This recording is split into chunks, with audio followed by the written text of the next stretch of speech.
सुंदरबन इलाके में रहने वाले ग्रामीणों पर हर समय जंगली जानवरों का खतरा बना रहता था।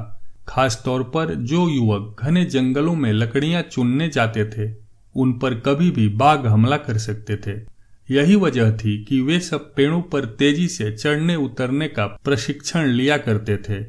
प्रशिक्षण गांव के ही एक बुजुर्ग दिया करते थे, जो अपने समय में इस कला के महारथी माने जाते थे।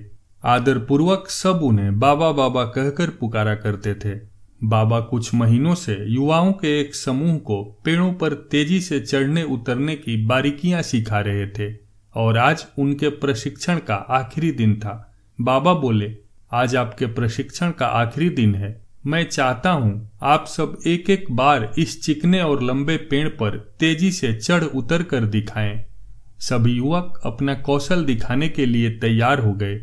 पहले युवक ने तेजी से पेड़ पर चढ़ना शुरू किया और देखते देखते पेड़ की सबसे ऊंची शाखा पर पहुंच गया। फिर उसने उतरना शुरू किया और जब वो लगभग आधा उतर आया तो बाबा बोले, सावधान, जरा संभल कर, आराम से उतरो, कोई जल्दीबाजी नहीं। युवक सावधानी पूर्वक नीचे उतर आया। इसी तरह बाकी के युवक भी पेड़ पर चढ़े और उतरे और हर बार बाबा ने आधा उतर आने के बाद ही उन्हें सावधान रहने को कहा।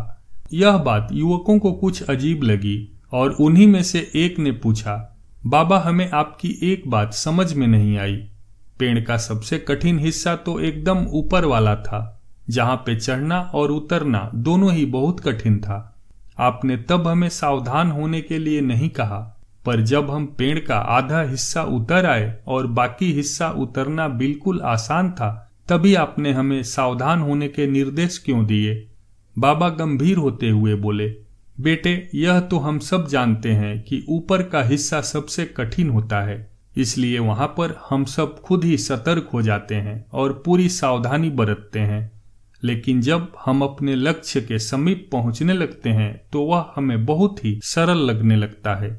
हम जोश में होते हैं और अति आत्मविश्वास से भर जाते हैं और इसी समय सबसे अधिक गलती होने की संभावना होती है। यही कारण है कि मैंने तुम लोगों को आधा पेड़ उतर आने के बाद सावधान किया, ताकि तुम अपनी मंजिल के निकट आकर कोई गलती न कर बैठो। युवक बाबा की बात समझ गए। आज उन्हें एक बहुत बड़ी सीख मिल चुकी थी। मित्रों, सफल होने के लिए यह भी बहुत जरूरी है कि जब हम अपने लक्ष्य को हासिल करने के करीब पहुंच जाएं, मंजिल को सामने पाएं, तो कोई जल्दीबाजी न करें और पूरे धैर्य के साथ अपना कदम आगे बढ़ाएं।